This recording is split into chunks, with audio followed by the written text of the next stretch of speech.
तन्वी की आंखों में डर साफ साफ झलक रहा था और विद्युत गाड़ी के अंदर गुस्से में चुपचाप बैठा हुआ था। वहां मौजूद सारे लोग विद्युत के बिहेवियर को अच्छे से जानते थे। उसके गुस्से के डर से सबकी सांसें कुछ देर के लिए रुक गई। आई एम सॉरी, तन्वी ने कांपती आवाज में विद्युत की तरफ देखते हुए कहा। विद्युत के डर से वो अपनी चोट के दर्द को भी भूल गई। वो गाड़ी के सामने से हटती है और अपने कदम पीछे लेने लगती है। वो मुड़कर दूसरी तरफ जा ही रही होती है कि कोई उसके कंधे पर अपने ठंडे हाथ रख देता है। तन्वी पीछे पलटकर देखती है तो विद्युत उसे गुस्से से देख रहा होता है। घबराहट से तन्वी का दम घुटने लगता है। उसे ऐसा लगता है जैसे कोई उसके गले को दबाकर उसकी सांसों को रोक रहा हो। क्या ये सब कुछ मुझे उकसाने के लिए है? विद्युत तन्वी की ओर गुस्से से देखकर कहता है। क्या? तन्वी चौंक कर विद्युत को देखते हुए कहती है, आखिर ये कहना क्या चाहते हैं? इन्हें क्या लगता है कि मैं इन्हें ब्लैकमेल करने आई हूँ और सारे मीडिया वालों को बताने आई हूँ कि मैं मिसेस नुमानी हूँ? ये सारे सवाल तन्वी के मन में उठने लगते हैं।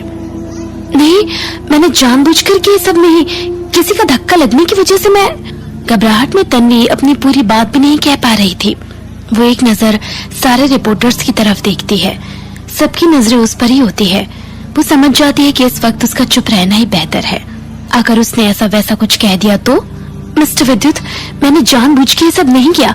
मेरा आपको नाराज करने का कोई इरादा नहीं था। मैं तो बस यहाँ आपके इंटरव्यू के लिए आई थी। क्या आप हमें बता सकते हैं कि आखिर मिसेस नुमानी कौन है? बात को घुमाते हुए तन्वी अपने रिपोर्टर वाले अवतार में विद्युत से सवाल करती है। तन्वी घबराकर एक नजर उसकी तरफ देखती है। विद्युत वैसे ही खड़ा रहा। उसकी आंखें समुद्र की तरह गहरी और शांत थी।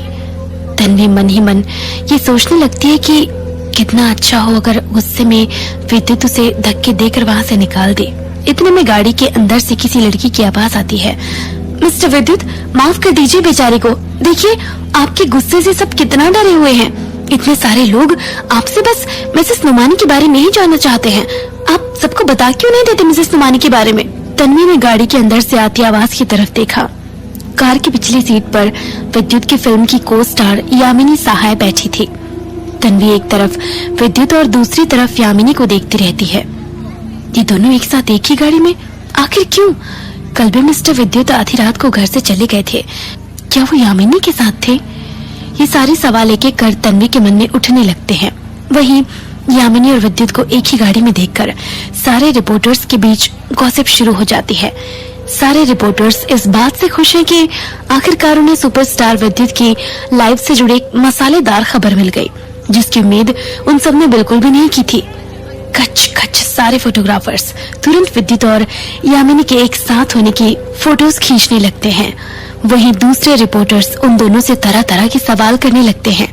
मिस्टर विद्युत, क्या आप बता सकते हैं कि मिस यामिनी आपके साथ फिल्म की शूटिंग में क्यों आई है? आपकी शादी के अगले दिन ही आप खास तौर पर इस फिल्म की शूटिंग के लिए यहाँ आए हैं। क्या इस फिल्म में आपकी कामयाबी की वजह मिस यामिनी है? मिस्टर विद्युत, क्या हम जान सकते हैं कि आखिर मिसेस विद्युत नुमानी कौन है?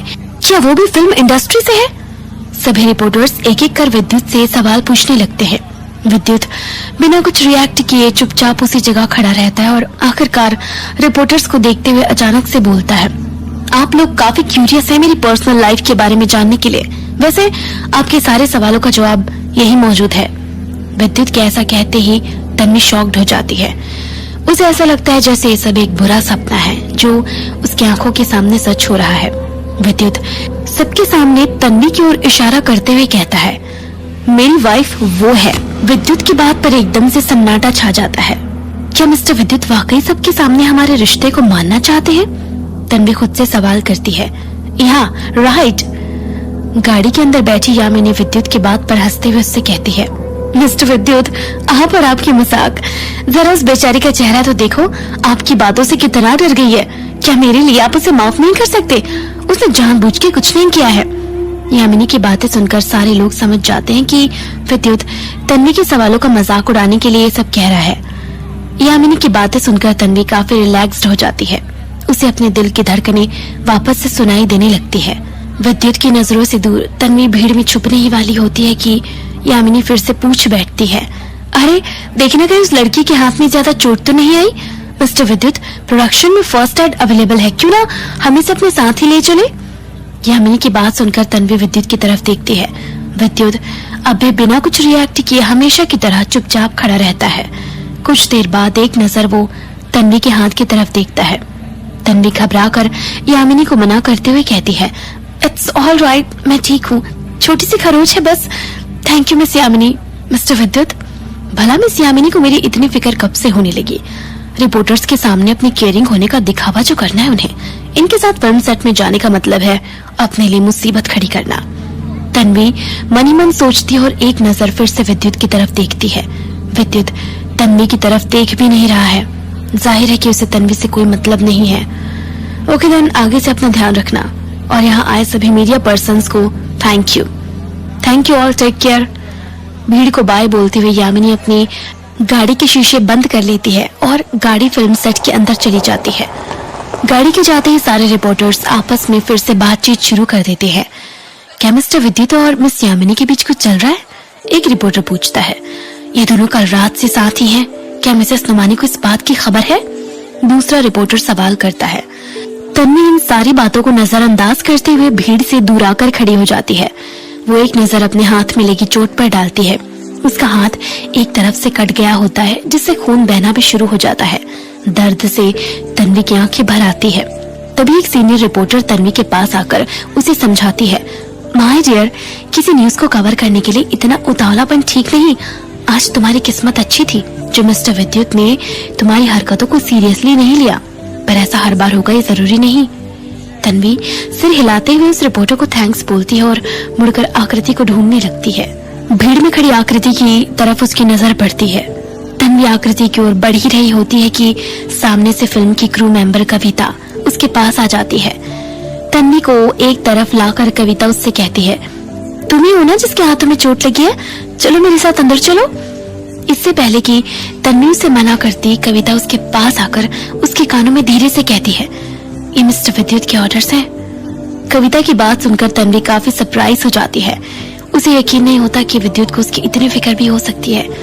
एक पल के लिए तो उसे ऐसा लगता है कि उसका सारा दर्द कहीं गायब हो गया। क्या वाकई मिस्टर विद्युत को मेरी फिक्र है?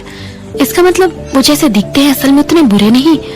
अपने मन में ये सब सोचते हुए तन्वी कविता के साथ फिल्म सेट के अंदर चली जाती है। फिल्म सेट पर तन्वी बिना नजर उठाए कविता को फॉलो कर रही होती है। कुछ दूर चलते ही पीछे से यामिनी की आवाज आती है, अरे तुम आ गई? यामिनी तन्वी से मुस्कुराते हुए कहती है, वैसे तो तुम्हारी चोट बहुत गहरी नहीं है, पर अगर इसे बिना दवाई लगाए ऐसे ही छोड़ दोगी तो चोट के निशान तुम्हारी बॉडी में आगे चलकर भी रह जाएंगे। इसीलिए मैंने तुम्हें फिल्म सेट के अंदर बुलवाया है। इसका मतलब मुझे अंदर मिस यामिनी ने बुलाया। तभी मैं कहूँ कि अचानक मिस्टर विद्युत को मेरी फिक्र कब से होने लगी। मुझे फिल्म सेट के अंदर मिस यामिनी के कहने पर लाया गया है। अपने ख्यालों से बाहर निकलकर तन्वी यामिनी को थैंक्स बोलती है। अरे इसमें शुक्रिया कैसा, इतना तो कोई भी किसी के लिए करेगा। तुम्हें जल्द से जल्द वैनिटी रूम में जाना चाहिए, फर्स्ट एड वहीं पर है। यामिनी मुस्कुराते हुए तन्वी से कहती है। कविता के साथ तन्वी ब्रेक रूम की तरफ चली जाती है। तन्वी के जाने के बाद भी काफी देर तक यामिनी उसी जगह पर यूं ही खड़ी रहती है। उसे बार बार वो बात याद आ रही थी कि कैसे विद्युत ने कविता से कहकर तन्वी को सेट के अंदर बुलवाया। आखिर मिस्टर विद्युत को इस रिपोर्टर के लिए इतनी सिंपैथी क्यों है? वो तो कभी भी ऐसे नहीं थे, यामिनी ने सोचा। वहीं तन्वी कविता के साथ फिल्म सेट के एक वैनिटी में आकर बैठ जाती है। फर्स्ट एड का बॉक्स उसके सामने ही रखा होता है। प्रोडक्शन की कॉल आने की वजह से कविता तन्वी को अकेला छोड़कर वैनिटी से बाहर चली जाती है। अपने सामने पड़े फर्स्ट एड से तन्वी दवाएं निकालकर अपनी चोट पर लगाने लगती है और अपने हाथों में पट्टी करती है। तन्वी वैनिटी की खिड़की से बाहर शूटिंग सेट देखने लगती है। तभी तन्वी को सामने से विद्युत अपने बॉडीगार्ड्स के साथ उसी वैनिटी वैन की तरफ आता हुआ दिखाई देता है। विद्युत का मैनेजर अमृत उससे कुछ कह रहा होता है, जिसे सुनकर विद्युत कुछ देर के लिए रुका रहता है। वैनिटी की खिड़की से तन्वी विद्युत को देख रही होती है। फिल्म की शूटिंग के लिए तैयार होने के बाद विद्युत और भी ज्यादा डैशिंग, हैंडसम और गुड लुकिंग लग रहा था। उसे देखते हुए तन्वी एक पल के लिए कहीं खो सी जाती है। वहीं दूसरी तरफ विद्युत वैनिटी वैन से 2 मीटर की दूरी पर रहता है। तन्वी विद्युत को वैनिटी रूम की तरफ आते देख घबरा जाती है। अगर मुझे फिल्म सेट में मिस यामिनी ने बुलवाया था, तब मिस्टर विद्युत को तो इस बारे में कुछ भी पता नहीं होगा। वो तो यही समझेंगे कि मैं उनका पीछा कर रही हूँ। तन्वी ने मन ही मन सोचा और विद्युत के गुस्से से डरकर वो वैनिटी के बाथरूम में जाकर छुप जाती है। जैसे ही उसने बाथरूम का दरवाजा बंद किया, वैसे ही वैनिटी रूम का दरवाजा खुला और कमरे में किसी के कदमों की आवाज सुनाई दी। तन्वी समझ गई कि विद्युत गाड़ी के अंदर आ चुका है। उसके कदमों की आवाज सुनकर तन्वी को यह भी यकीन हो गया कि वो बिल्कुल अकेला है। पर आखिर मिस्टर विद्युत वैनिटी में क्यों आए हैं? कहीं वो मुझसे मिलने तो नहीं आए? तन्वी इन्हीं ख्यालों में खोई रहती है कि उसे वैनिटी के दरवाजे खुलने की आवाज आती है। तन्वी कान लगाकर अंदर आते कदमों की आहट को सुनने लगती है। इस बार यह आवाज हाई हील्स की होती है। तन्वी समझ जाती है कि ये कोई लड़की है। इतने में ही दरवाजे के लॉक होने की आवाज सुनाई देती है। ये दरवाजा क्यों लॉक किया? मिस्टर विद्युत और एक लड़की फिल्म की वैनिटी में बिल्कुल अकेले। कहीं जो मैं सोच रही हूँ वो सच तो नहीं? अपने ख्यालों से बाहर निकलकर तन्वी दरवाजे पर अपने कान लगा लेती है। तभी उसे दरवाजे के उस पार से यामिनी की आवाज सुनाई देती है। मिस्टर विद्युत, आई एम सो ग्लैड कि आज मुझे आपके साथ अकेले रहने का मौका मिला। मैं हमेशा से आपको ये बात बताना चाहती थी पर कभी हिम्मत नहीं कर पाई। एक्चुअली मिस्टर विद्युत, I really like you lot, Yamini विद्युत से कहती है।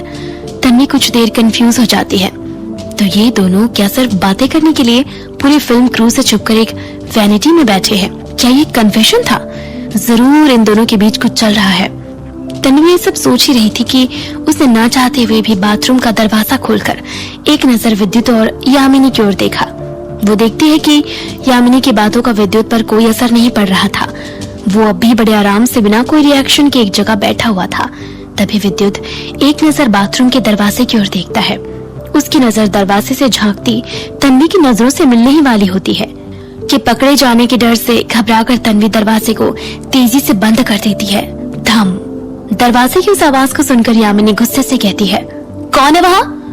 उस वक्त तन्वी को ऐसा लगता है कि उसकी इस बेवकूफी के लिए उसके हाथों को काट कर कहीं फेंक देना चाहिए। आखिर क्यों उसे विद्युत का रिएक्शन देखने में इतना इंटरेस्ट था? क्या जरूरत थी उसे दरवाजे को खोलने की? वैसे मिस्टर विद्युत के चेहरे से साफ पता चल रहा था कि उन्हें इस बात का पूरा अंदाजा था कि वैनिटी में उनके और यामिनी के अलावा कोई तीसरा जरूर है। तन्वी ने सोचा,